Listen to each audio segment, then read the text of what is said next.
Thank you all so much for joining us. I've just spent my time having a little look through the participants list. Lots of names I recognize, quite a few I don't, which is also amazing. So welcome. If this is your first time attending a Lightspeed webinar or interacting with myself, you won't know who I am. My name's Colin McCabe. I'm the International Director at Lightspeed Systems. And I'm joined by some esteemed colleagues, both internal to Lightspeed and external to Lightspeed, people that we work very closely with around the safeguarding space. I'll introduce them in just a second. Today, we're here to talk about the updated digital standards, particularly in relation to filtering and monitoring. Updated very, very recently, just there with some changes and tweaks. They are really pretty broad and pretty interesting. And although we could, do a quick A/B comparison to show you what's there, we thought it was probably more important for us to get the band together, get some very knowledgeable people in the room, and have a bit of a chance to sort of bounce off each other with ideas of what it really truly means. In the pre-show, I spoke with Martin, Charlotte, and Shaun all together, and we said, look, let's not script this too much. Let's see where the conversation goes in a very conversational style, and that's what we're going to try and achieve for you this lunchtime as we kind of work our way through some of those changes. Okay, well, I've mentioned their names and teed them up a couple of times, but I am delighted to be welcoming some, as I say, very knowledgeable people to the webinar today to be able to join me on the panel. Martin, delighted to have you with us. Martin Simpson is the Director of Technology at Lift Schools, formerly Academies Enterprise Trust. We've been working very closely with Martin and working across his broad spectrum of schools, discussing Lightspeed elements, discussing aspects of national policy together. And we couldn't think of a better person to represent sort of the views of education, the view from the technology side, and particularly those with that strategic overview over a multi-academy trust. So Martin, thanks so much for joining us. Hi, Colin. We are also joined by Charlotte. Charlotte, thank you, Martin. Sorry. We're also joined by Charlotte. Charlotte Aynsley is the Head of Policy and Public Affairs at the UK Safer Internet Centre. So Charlotte deals in bigger, broader circles than we do, as she looks at aspects related to filtering and monitoring, yes, but linked to other aspects of safer internet policy for young people. That completely correlates into what we're looking within filtering and monitoring, but also, we're coming at that perspective where a young person is not just in school, and that is not their only experience of the internet. And Charlotte gives us that totality as we look and we talk together. Welcome, Charlotte. Thank you. Thanks, Colin. And of course, the other face you see here is Shaun. Shaun is my counterpart here at Lightspeed. Shaun deals with some of the largest multi-academy trusts and local authorities that we have in the UK, supporting them through the implementation of Lightspeed's technology, supporting them philosophically as to how they best address their roles and responsibilities that they've got. So Shaun has, again, also a plethora of experience in the ed tech and digital safeguarding industry and that experience to be able to draw from. So Shaun, thank you for joining us as well. Thanks for having me. Glad to be here. And we're beaming in from slightly different places across the world. We've got a variety. I'm attending a trade show in Dubai, so delighted to be joining remotely that way. I think there's a little bit of a lag on my connection, so apologies for that. Shaun's just gone through the mayhem of moving house. Martin and Charlotte have also got their day jobs to do, so really appreciate you carving out some time, everyone. And we're going to get started and look at these sort of different areas around the filtering and monitoring standards. What we've done is we've kind of boxed them up into certain standards. We've looked at the changes and we want to kind of talk through them in general and in their sort of categories. We're going to start with leadership, which I think is critical and crucial. We've seen changes and things introduced in KICSI 2023 that really started to bring filtering and monitoring to the fore, but it's only really the stepping stones that have changed there as we continue to build the importance around this. So, we've seen the language here, maybe the sentiment not changed, although perhaps my panel will perhaps disagree with me. The sentiment probably is still that safeguarding is very important and instrumental, but we've moved from it being, something that says, yes, it's important, actually we now have those words statutory responsibility. And of course, that's a very important aspect to ensure that obligation and increasing that accountability. This is then therefore one more thing on our safeguarding plate. But so I'm going to be quite flippant and throw out a question that, Charlotte, I think you know the answer to, but and I think I know what your answer is going to be. But change, is that something that we welcome? Is that a good thing? Is that something that we need to see in the industry, that statutory responsibility? Yeah, thank you, Colin. You probably do know my answer, what my answer is going to be on this one.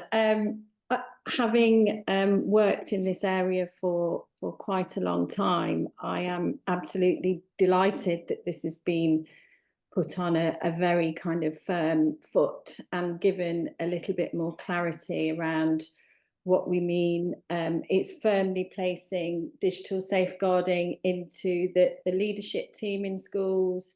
It's giving the governing body more responsibility and accountability as well, which I think was often quite a challenge for some schools as well.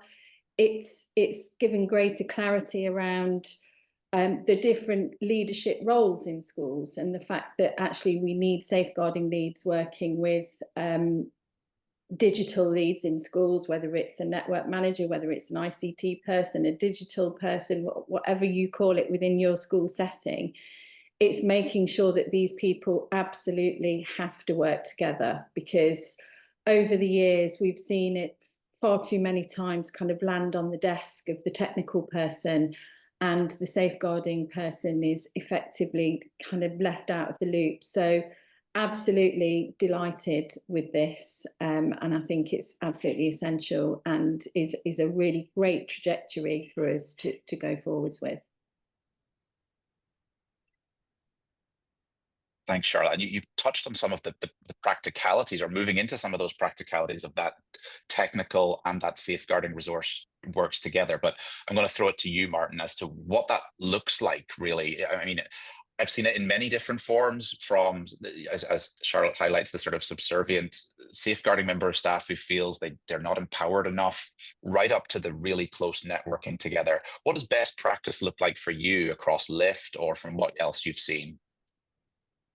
That's a really good question. So I think there absolutely has to be a culture change in the way that both IT staff and SLT integrate and have those conversations. And certainly at LIFT, we're more and more encouraging everyone from sort of junior technician level to network manager to to senior operations manager to have those conversations with SLT and be really comfortable actually talking about safeguarding. It's not a technical control. It's not an education thing. It's actually both, and we need to be really, really happy to have those conversations, to be able to sit down with whatever platform you've chosen to do your filtering and monitoring and proactive work, and to sit down and have a discussion about, is it working?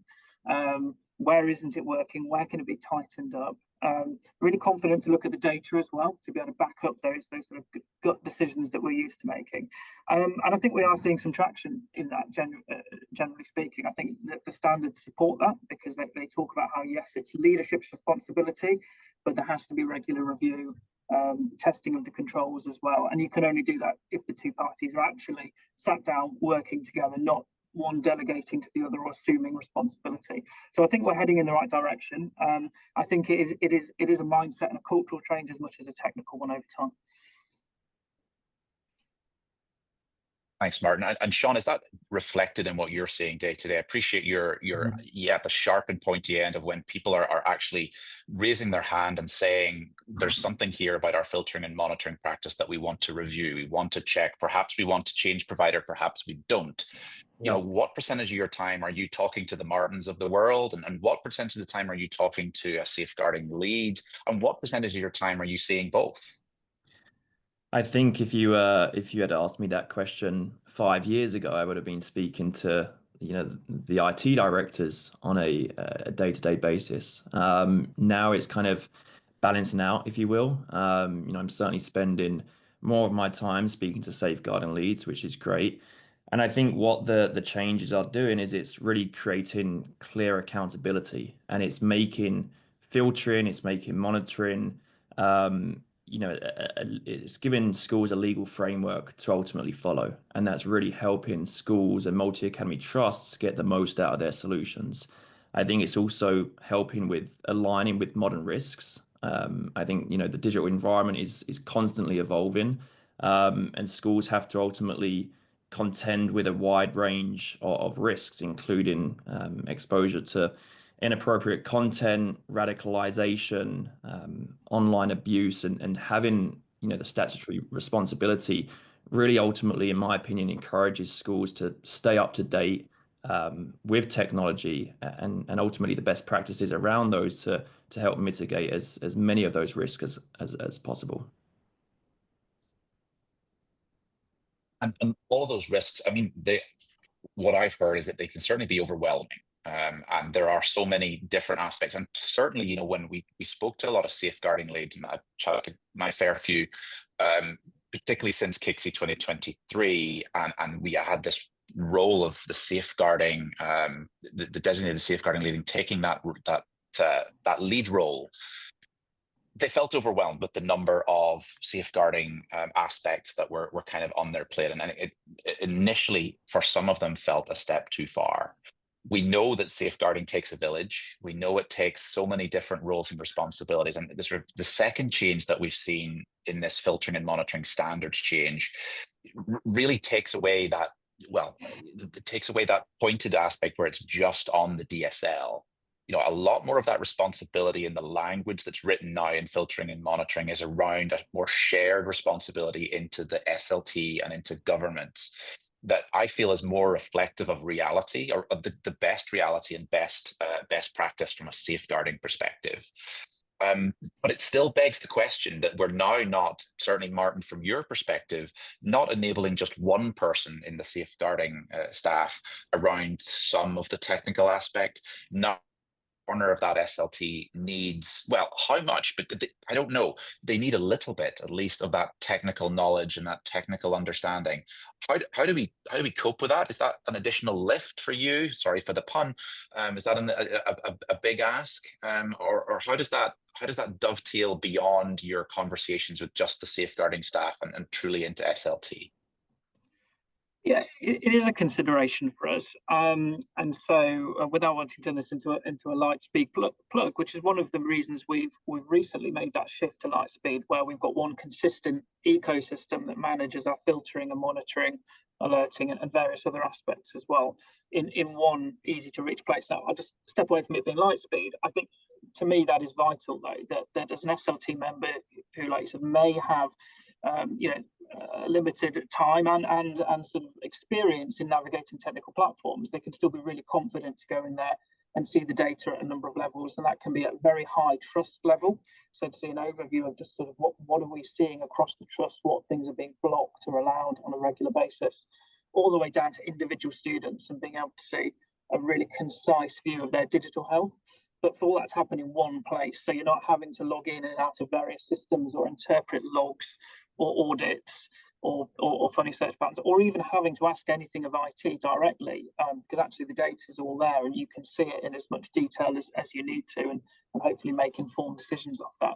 So I think yes, it is a challenge, but the tools are developing that allow us to do that better and better. And then in turn, like I said, it tends to open up conversations with IT about, well, I noticed this website is coming through quite a lot. What can we do about it? Or I noticed that this cohort of students are potentially not using their devices particularly effectively and sort of maybe time wasting. So there's all sorts of different things that can come out of the teachers and the SLT just having direct access to that data, rather than taking it as given from the IT team that everything's working fine and that it couldn't be better. So I think it is a challenge, but it also really empowers SLT to actually make better decisions if they choose to look at the data. Can I come in on that, Colin? Just in relation to that, again, we've seen this huge evolution of kind of dashboards and the presentation of information to making it much more easy and simpler for SLT to identify trends, to make sure that they can offer interventions where that's appropriate in relation to particular children, to group children.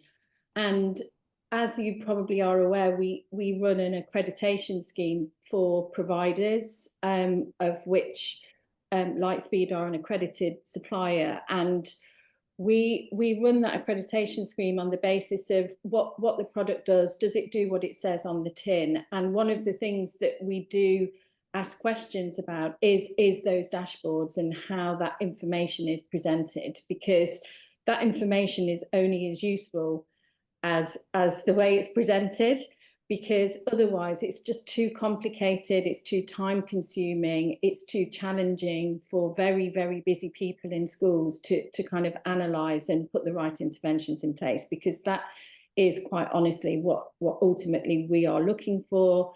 And we need to support young people in making sure that they are kept safe, and linking that to kind of offline safeguarding solutions as well. So I would say that if you are a school and you're looking at all of these issues and you're contemplating providers, this is one of the most important things, that dashboard and how that information is presented back to you.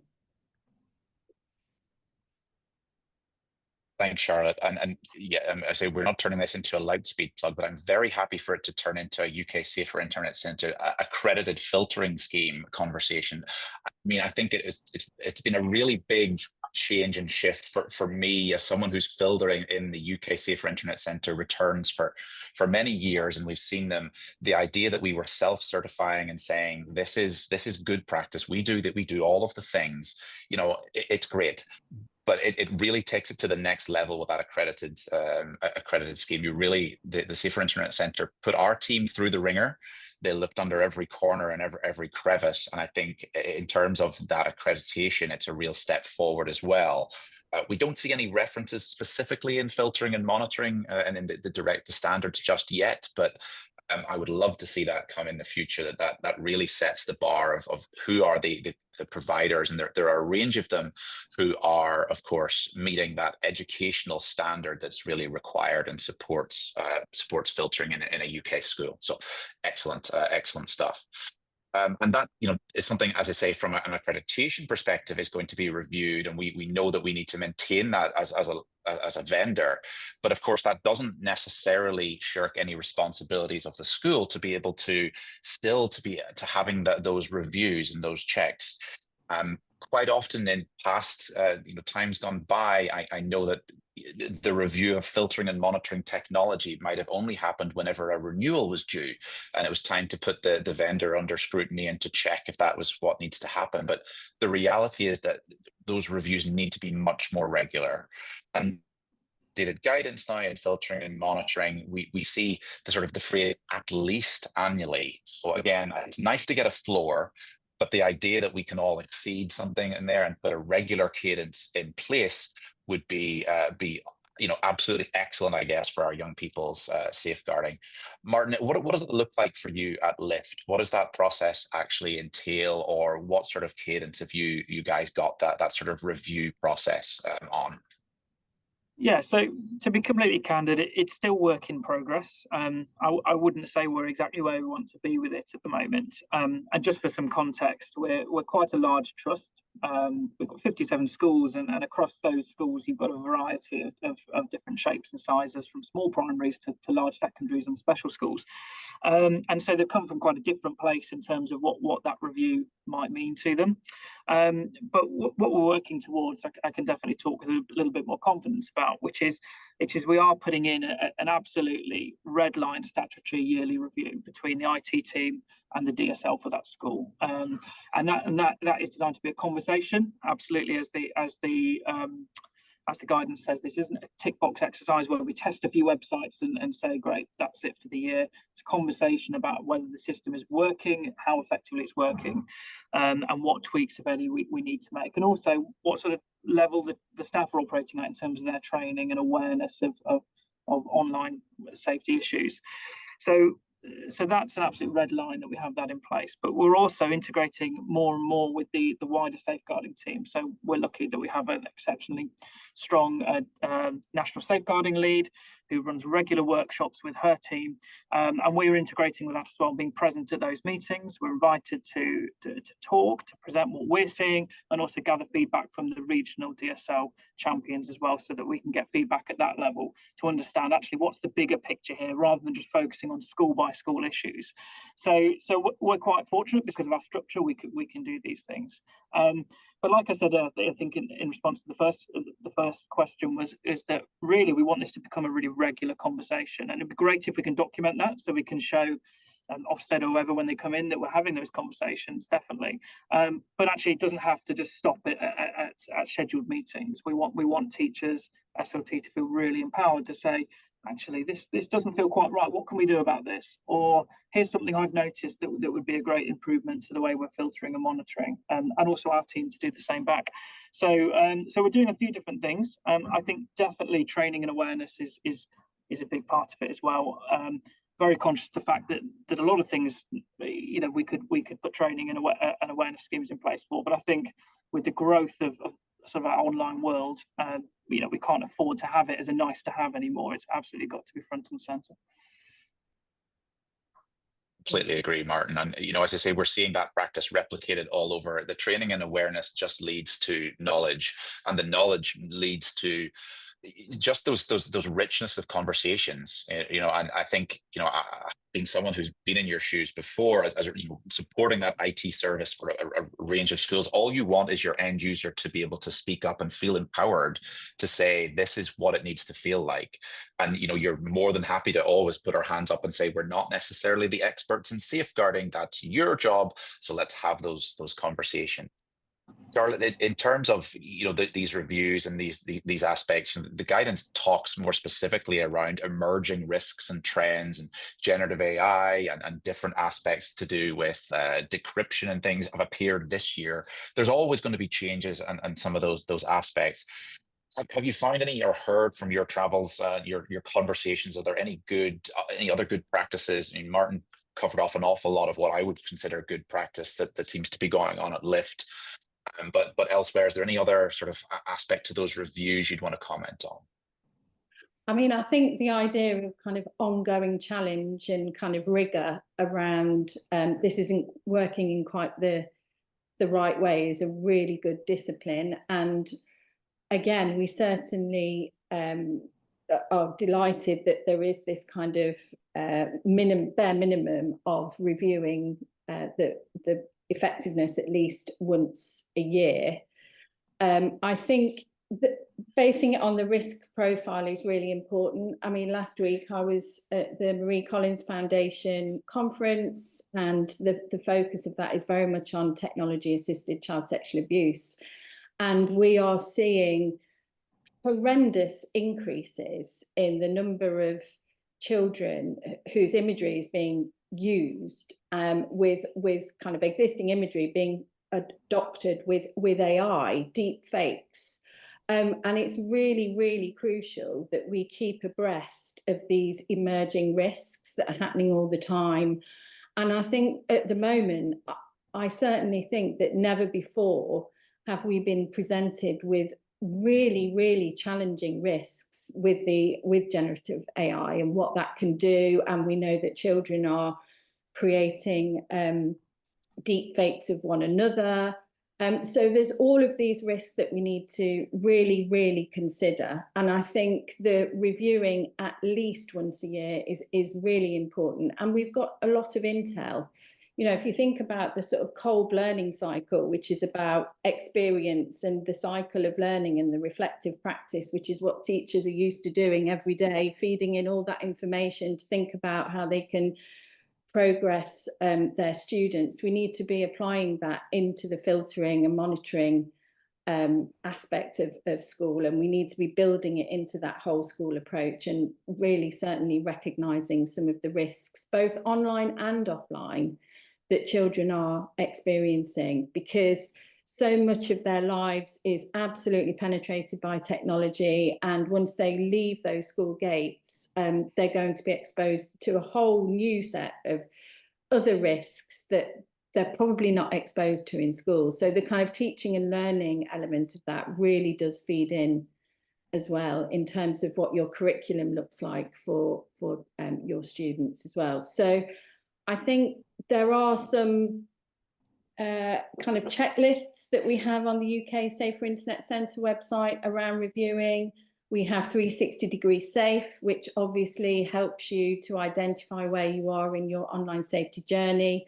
We consistently see training as one of the weakest areas for schools. So I would urge you to make sure that your training is as up to date as possible around online safety, because it is an area that we consistently see is one of the lowest outcomes of 360 Degree Safe. So I think using that tool, thinking about your journey, making sure that your review includes particularly children with additional needs, and making sure that they are protected, and with the advent of new technologies as well, which sounds actually pretty difficult, doesn't it? I mean, it's not an easy thing, but it is something that needs to be built into the kind of whole schedule of the development of your whole school approach around digital safety.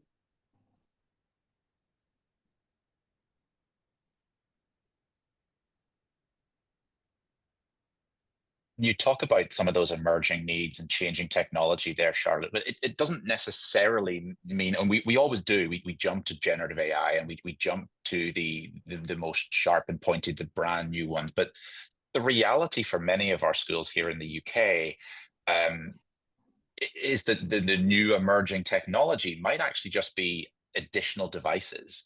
And you mentioned that the technology requirement doesn't stop at the school gates and doesn't stop necessarily at 3:15 when school closes, but increasingly we're seeing devices going home that are provided by the school, and that's an additional increase. And I think that all flows into something you mentioned as well around the risk profile of that aspect. And I think that's pretty important that we judge that and get that correctly. When we think about what the risk profile of a student who is maybe in year 1 or year 2, and their use of technology in school may look different to a student who is got a school-owned device that they're taking home in the latter years of high school. And understanding that nuance is really pretty important. So what we need to see in these reviews is that we're not just looking at one corner of filtering and monitoring. I think there's specific wordings and language that talk about BYOD and talk about aspects there to make sure we're not just having a look at the Windows PCs that are the install in school. We need to make sure that we're looking at the different types of technology that we're using, be that an iPad as a mobile device, the Chromebook that goes home, the BYOD device that joins the school's network when it comes to school in a young person's pocket. So I wanted to make sure that to call that out when we're talking about reviewing, that we're not just looking at the standard core technology. We also have to be in some of those darker crevices too. Yeah, but Shaun, those changes, I guess, around, like, say, the proliferation of devices. Sorry, Charlotte, please continue and add some more.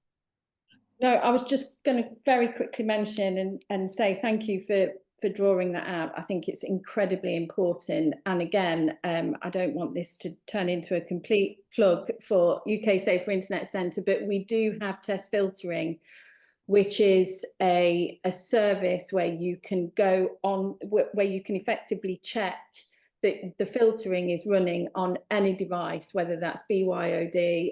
And we have uncovered some situations where schools have thought that filtering and or monitoring is running on a laptop or an iPad or a Chromebook, and it isn't quite running in the same way as it is on other devices. So again, I would urge you to use that. It's completely free to test and make sure that the filtering is running in exactly the way it should be across all of your devices. Incredibly important. Thank you, Charlotte. Sorry for cutting you off. As I say, there's a slight lag coming through in my connection, which I'm sure you've all worked out by now. But there's 2 more sections for us to talk about. Shaun, I'm definitely coming to you next. But just as I do that, I want to make sure that our participants do have a little bit of a say here. We do have some time for some questions and Q&A at the end. We've touched on BYOD. I can see there's a couple of questions in there about that already. But we're going to work through some sort of balance questions next before we look at my favorite topic of monitoring.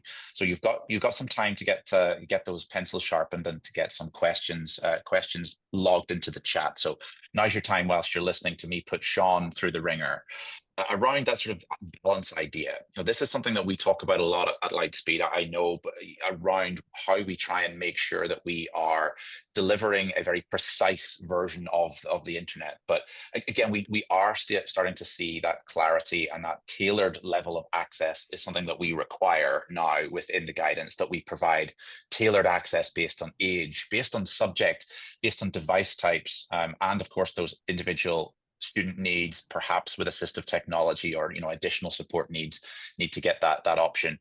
We take some very proactive approaches at Lightspeed through our categorization and how we set different levels of filtering at different groups. Could you run us through some of that, please, just for a moment or two? Yeah, sure. Lightspeed Systems, for those that don't know, we've been doing filtering now for over 25 years solely within the educational space. So everything truly has been built, from the ground up to solely support schools. And I guess at the heart of our filtering solution is our database. And again, for those that aren't necessarily utilizing our solution on a day-to-day basis, we have a database full of over 135 categories, I believe it is now, full of millions and millions of URLs that we've put into their respected categories. And really the goal of our database system is to prevent overblocking from occurring and ultimately prevent education from actually taking place. We don't believe in a one-size-fits-all approach. And the reason that is because a GCSE art student is going to certainly need different access to the internet compared to maybe a primary school student. So having everything set up in, what we call the hierarchy, and that kind of group structure really gives schools and multi-academy trusts the ability to really customize the filtering rule sets depending on, age group or subject matter. So, I would be curious as to, we've got Martin on the call. Obviously, I'd be curious to kind of see how Martin is handling that right now, and how you kind of make sure that, again, the right students are gaining access to the right information online. So I'll pass that one over to Martin to kind of share his thoughts on.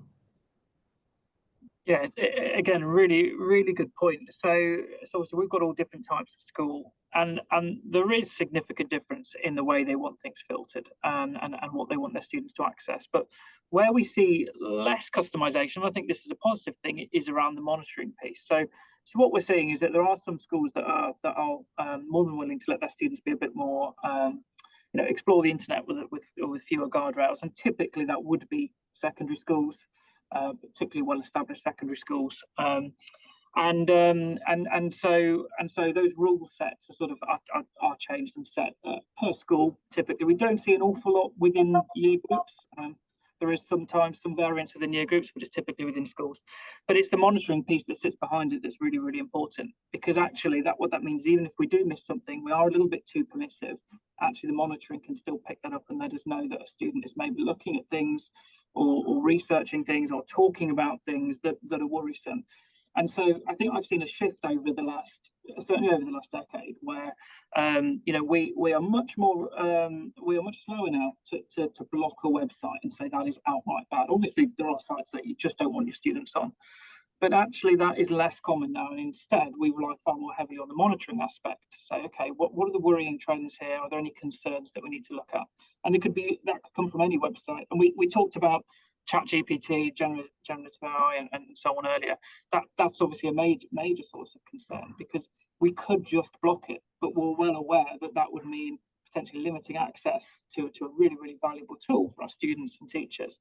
But instead, we want to rely on the monitoring piece to say, well, what are they actually using ChatGPT for? Is it to talk about really constructive things, some help with the homework, some research, or are they talking to the AI about sort of how to end their own life and things like that?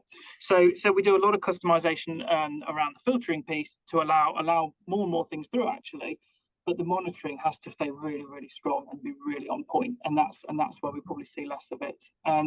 But we do have some schools down the other end of the spectrum as well, where, like I said, primaries or maybe some special schools where they do have very, very high needs, and we have made sure that the rules are sort of really suitable for those particular schools.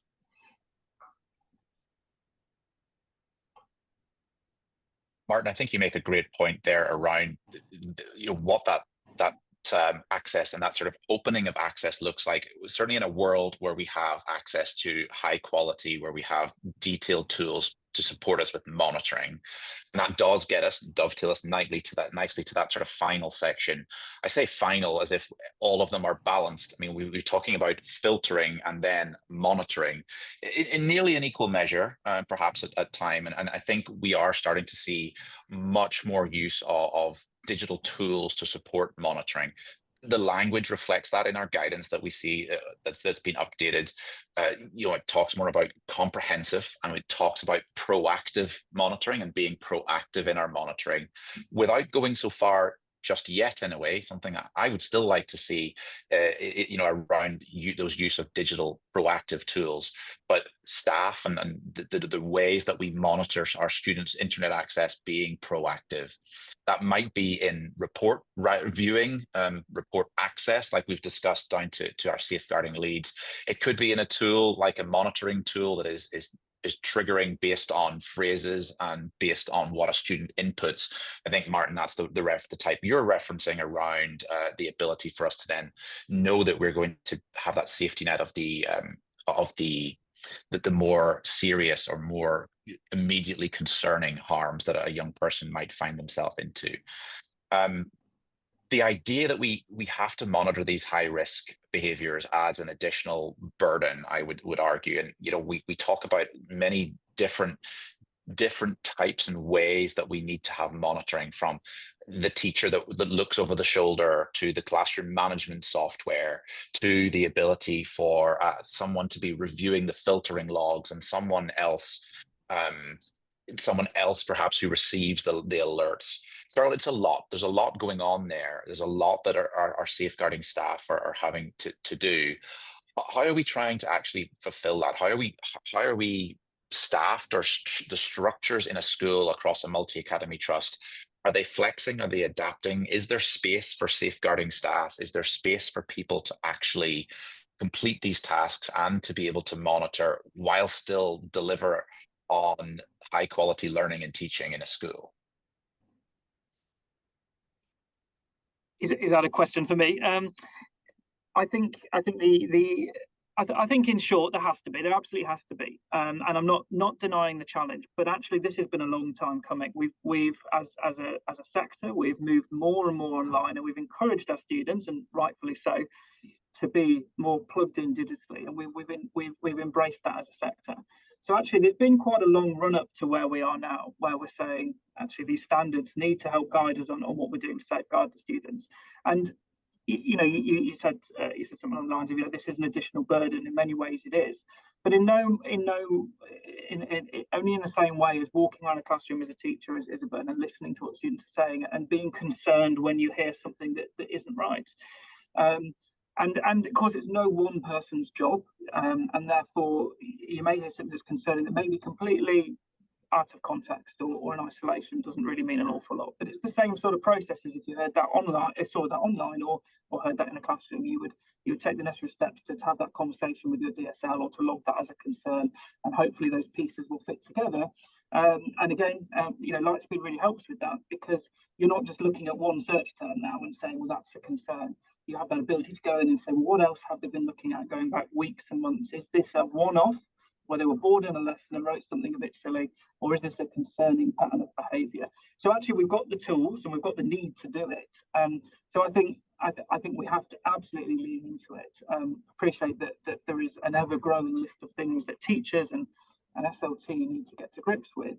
But this is, I would say, this has been a known evil for some time. And we kind of need to move on now and say, right, this is absolutely a part of digital life. We can't just see this as an add-on anymore. We have to lean into this. We have to get this done, because our students are online all of the time. And so, like I said, it doesn't just stop at the school gate.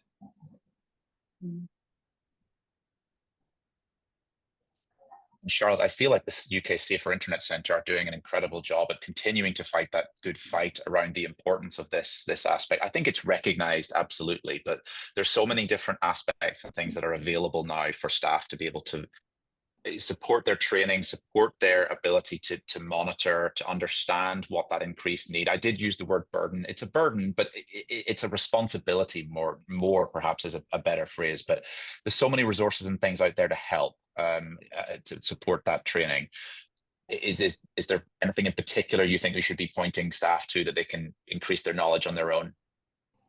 I mean, I would direct people again to 360 Degree Safe and the UK Safer Internet Centre website. What I think is absolutely crucial is the establishment of a process, a triaging process, and that is agreed in schools so everybody knows who's doing what. I think, I really like Martin's example of, the kind of listening ear. Teachers are always listening. In terms of what their children are talking about, discussing what they think the issues are. And if we look at some really terrible safeguarding cases, the signs were all there, children nicking food out of children's lunchboxes. So all of those signs are there. And I think it is incumbent upon us to collect the data so that we can create this picture around children and young people. I think it's absolutely crucial that this links to whatever system you have around recording any offline safeguarding issues.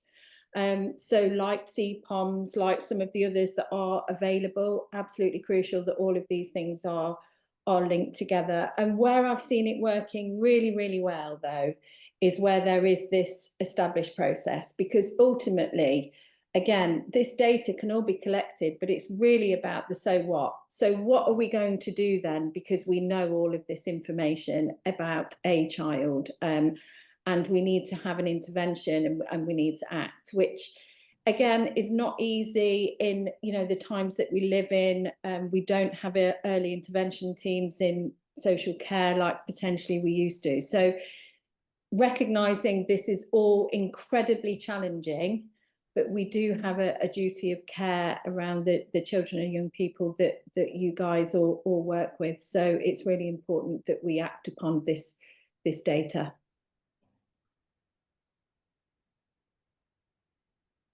I think Thank you, Charlotte. With that, we are going to move into some of the Go ahead, Shaun.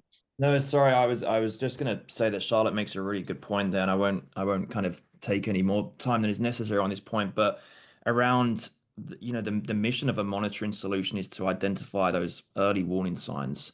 And Charlotte mentioned there in the case of some of those horrific circumstances that have happened in the past, that there have been those warning signs, but organizations might have not had the tools in place to identify them. And I'm a really strong believer that, a monitoring solution is there to pick up those warning signs and then present those warning signs to the relevant personnel within schools and educational organizations to make sure that they can then get the help that those students need to prevent things from escalating from there. I just thought that was a great point, Charlotte.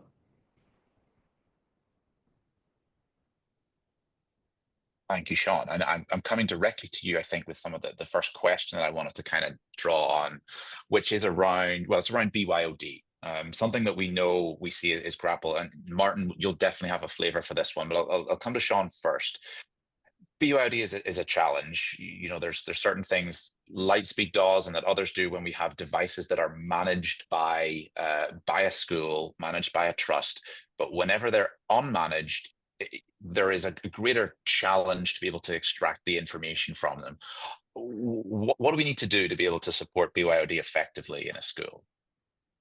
It's always a tricky conversation. Obviously, in an ideal world, we would like to put agents onto those devices, but that's always easier said than done. We identified there is a bit of a gap in relation to certain ecosystems that schools were allowing their students to gain access to in the shape of O365 and Google as well. So what we were able to do, and I say what our amazing product development team were able to do, was ultimately create APIs where we can plug into the likes of O365 and Google. And ultimately what that means is that if students are picking up their own devices, but then logging into the school's O365 account or Google Workspace account, we're still able to alert on safeguarding incidences that are happening within those ecosystems. And I think in relation to safeguarding, we always place a lot of emphasis on the devices that we've provided students, but we sometimes forget and also neglect some of the platforms that we're providing our students access to. So I would say the first point to mention is around those particular ecosystems, but I'll pass the rest on to Martin to kind of allow him to share some of his experiences in relation to what he's done on BYOD. Yeah, like you said, there's no doubt it's a challenge, and one that we've kind of tackled in a number of ways. So I mean, from the sort of the highest level, we aim to provide our students with a good quality device, which will hopefully limit the need for BYOD. I understand there's reasons why schools may choose to adopt it, but in the first instance, we want to provide them with a really safe environment and a consistent set of tools to learn with. And so we believe the best way to do that is to provide them with a device, either one they can take home or just one that remains in school. Either way, there's a device there for them that is then obviously filtered and monitored. Appreciate that doesn't actually answer the BYOD question. So other things that we do, well, like Shaun said, that we make sure that the systems that we've got in place work when you sign into that browser. We encourage people to live in that ecosystem. For us, it's Google Workspace, and so that we're picking up as much as we can that way. But what we also do is we set our sort of base level filtering. So when you come onto one of our school sites and you connect to our guest or our BYOD Wi-Fi, we set that base level quite low, and we don't really, quite high in terms of blocking, and we don't allow any customization of that, because really we're trying to encourage people to install the agent or use a sanctioned device. And so we're limiting the opportunities for people to go onto social media or maybe ChatGPT and things like that. So it is a bit of a blunt instrument to try to encourage them to use the sanctioned devices, but largely it works. But it is a challenge, and there's no getting away from that. And I think, again, if I'm going to be brutally honest, I think if we're looking at BYOD, you have to have that conversation with your safeguarding leads and say, look, there will be ramifications here on what we can see, what we can report on, and ultimately your confidence in your ability to understand what's going on in those students' digital lives. So I think there is just inherently a compromise with BYOD that you have to be really honest about and say this will sort of weaken our ability to do some of the things we most want to do. I think you're absolutely right there, Martin. And the idea that, where BYOD is 2 to 3% of your students' device usage, that risk profile that Charlotte mentioned earlier, probably makes it acceptable that it is going to be more of a blunt instrument. The reality, however, is if you're basing your digital strategy on a full BYOD program, that risk of that particular digital traffic is very different. So that aspect is something that needs to be balanced, I feel, around our approach to BYOD. Again, I'm going to start with you, Martin, and then come to you, Charlotte, on the next question, as we kind of in a similar space, but slightly different. Quite often, a lot of that BYOD traffic could be staff or contractors or third-party, non-student traffic that's happening on your network, that's happening in school. And we obviously have a responsibility to our staff and to those other people that are coming on network to filter them. But I'm interested in some structure, first of all, Martin, around how do you approach reviewing what's happening with staff, and particularly the question that came in also looks at alert a little bit as to whether that is something that we should should we be monitoring staff in that same way, and then what sort of approach you take. And then, as I say, Charlotte, it'll be the same question coming to you around what are we doing around staff and those third-party people who are accessing our school buildings. Yeah, it's a real conversation for us at the moment. I've just recently had a conversation with our safeguarding lead about this very thing, because clearly we want to balance the privacy of staff and be really clear about what we're trying to achieve with the filtering monitoring platform. It's not about monitoring productivity or spying or trying to work out who said what when. But instead, we're really interested in safeguarding and well-being. I think there's a really strong case for having monitoring on staff devices and accounts. I could speak from experience where I've been involved where alerts have been raised about a staff member who is struggling, shall we just say, and an alert was raised because of things they typed, and actually, and this is a genuine story, we were able to reach out to that staff member and find out that we didn't know that actually they were going through a really tough time, and we're able to put in much better support around them, and you know, hopefully we absolutely sort of supported that person through that conversation. Making sure those alerts though and monitoring goes to the right people is absolutely paramount. I just talked about privacy and sort of people's sense of when they should be, you know, of what the system should be able to do and see. So to make sure those alerts are handled in an absolutely confidential and sensitive manner is something that we think about a lot. For example, we're very careful about school structures, because it might be that if a staff member is feeling very under pressure and stressed, that they actually don't want the head teacher in that school to see that, because it could be a relationship issue there.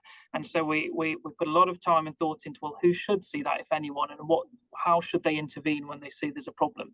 Because clearly it's not just a case of emailing the head teacher to say one of your teachers is very stressed and worked up, because that may not be productive at all, and actually could be very damaging to the relationship. So it is very different to monitoring students, I would say, but I think there's definitely a case for saying that with the pressures that teachers are under and school staff are under, and you know, that we ought to be doing something if we can. And I wouldn't encourage anyone just to discard the idea as being interfering or nanny state. I think it needs to at least, again, be discussed.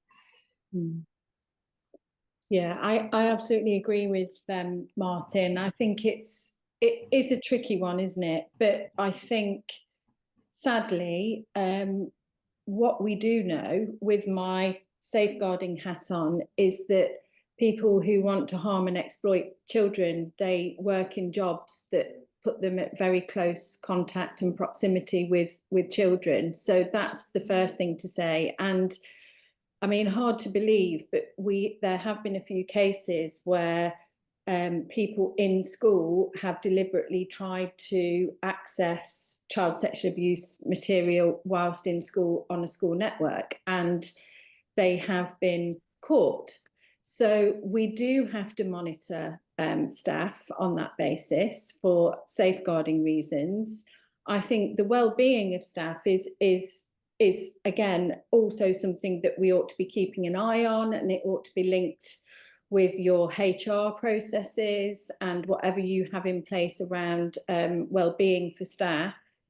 But I do think it's quite important that we monitor everybody who works in the school environment. We might not monitor staff in the same way that we monitor students. And I think what Martin said about, you know, we're not looking to see whether they're doing their Tesco shop at lunchtime. We're not really interested in that. What we're interested in is their well-being and the protection of children. So I think with that in mind, we need to advocate that approach. I think it needs to be really clear to staff the basis on which we are monitoring them. I think it needs to be agreed. I think there needs to be a data protection impact assessment as something that is kind of, again, something that is the kind of legal basis for all of these things, so that everybody is aware of the rationale. But I think, sadly, we can't be complacent in this area, and it's really important, and it's something that we absolutely need to do. Thank you, Charlotte. And I want to give a little bit of a public service announcement on the Lightspeed Alert. I'm aware that we have a lot of Lightspeed Alert customers here who are already using our proactive monitoring tool. And they're using it for both. They are using it for students and they are using it for staff. Those who have delved into the settings and got into the weeds from a technical standpoint know that the way we set up the structures there is you need to be marked as a student user in order for the tool to be able to evaluate you. That student flag does nothing in Lightspeed except that put that in the box for monitoring or outside the box. So updating that to be so that a member of staff appears as if they are a student does not affect any other aspect of the filtering and monitoring system except to bring them in there. Now that's the first thing that we want to address, and we're going to commit to that in our roadmap to be able to change that, so we don't have to make that little hack to be able to get that monitoring put together. The other one is the challenge that comes is the idea that What we want to see in a monitoring tool is very, very little amounts of false positive. With staff users who access safeguarding record systems, at the moment we do see more than we would like of false positives that come through whenever they're typing up a safeguarding case report. So again, we're working on ways to reduce those, but we're certainly very much behind supporting all of the safeguarding staff that we have in a UK school, and making sure that we are protecting and monitoring staff to the effective way that our users of a Lightspeed alert want to do. So that's a little bit of a service announcement there. A few more little things to come as we sort of close out the end of the year and into the first couple of months of next year from a product perspective that I'll need to ask you just to stay tuned, or perhaps come and speak to us at the Bet Show to hear a little bit more about. Great. Everyone, there is a plethora more of questions that we want to cover. I'm just going to focus on one more, and I'm going to come to Charlotte and then to Martin as we look at this before we round out our webinar. We're already a little bit overdue to the amount of time that we said we would allot here, so thank you for sticking with us. The final sort of question area, I should say, is that one around training. We're hearing comments that are coming in around we need to be able to provide that training and make sure that people have access, or perhaps it's someone who doesn't interface with the filtering and monitoring tools, but they still need that broad training in place across a trust and for all of our school staff. How are we practically doing that? How are we providing that training? How are we necessarily adding that? And how are we supporting all staff across across the school with the training aspect? So is there any good practice you want to share? I think it's, again, you will have your annual safeguarding training, which is, most schools engage in that. Again, it's mandated in keeping children safe in education. So is online safety training as well. In an ideal world, these two things would be brought together so that when we're talking about safeguarding, we're also talking about digital safeguarding as well, and we're also talking about online safety. I think when you're going out to procure your safeguarding person to deliver your training to you, whether that's just generic safeguarding or online safety training, I think make sure that you ask the right questions. There is a set of questions that can help you to decide who is the most appropriate person for you. Again, 360-degree Safe does provide some ideas about where to go for that kind of training as well. We don't have a list of kind of approved trainers. So what I would say is just be very careful about who is providing that training to you, because probably a bit like you, I've seen some great training and I've seen some not so great training in this area, and you all want really great training. It's absolutely crucial. And you want up-to-date training as well. So there are ways to keep yourself up to date as well. There's various newsletters, and there are some really, really good trainers around. Again, you can find some of those on 360-degree Safe, but ideally those two elements will be brought together, online and offline.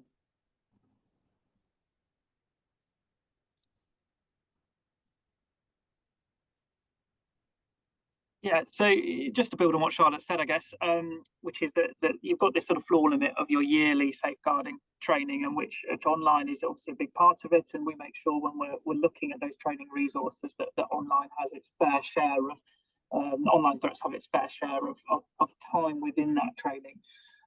So we're doing that, and that's kind of at the absolute minimum standard.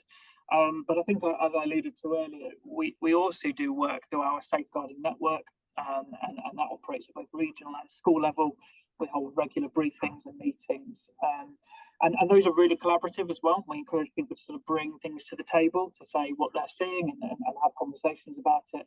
And the IT team have a presence there as well to make sure that they're feeding in.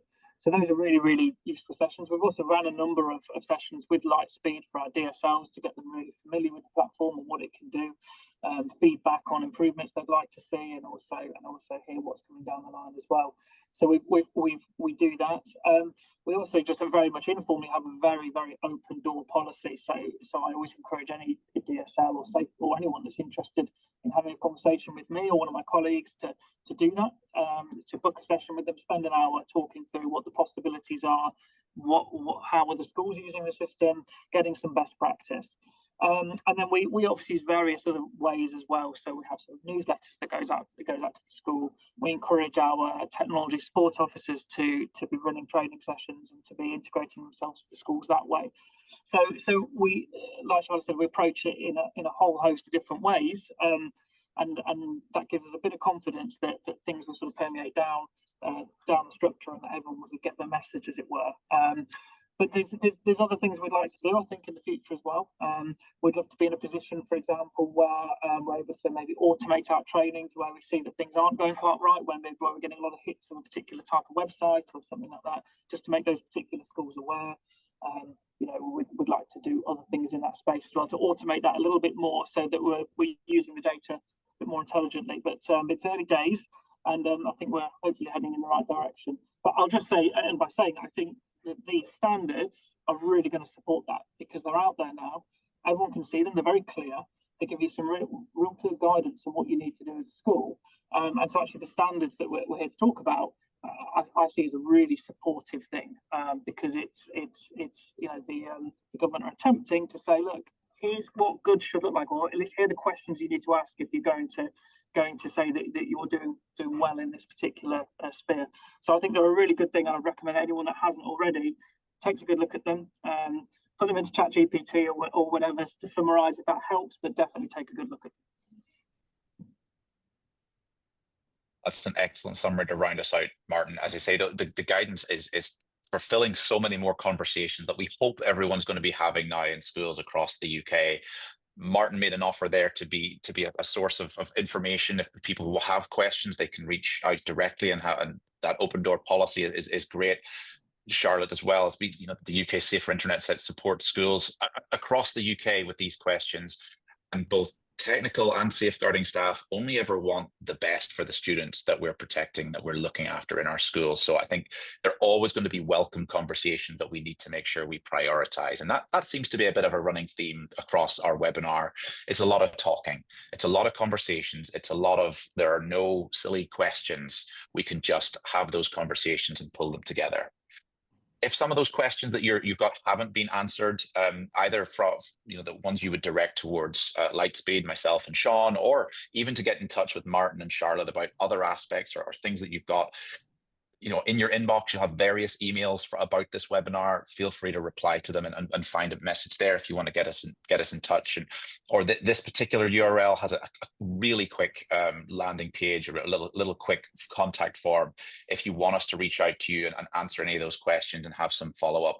Of course, any of the questions we didn't cover in today's webinar, I'm really sorry and I apologize for. We're taking note of those, and we will follow up afterwards. But it just sort of leaves me to finish off and thank Charlotte, thank you, Martin, and thank you, Shaun, for joining us. It's been really a pleasure to chat through these things and to make sure that we are really starting the conversation strong and fostering that conversation as a vendor, as a software supplier, and as someone who is really vested in supporting this particular aspect of digital safety across schools in the UK. So thank you so much to everyone for joining us. Thank you again to our panelists. I hope to be able to speak to you and see you all very soon. Thank you.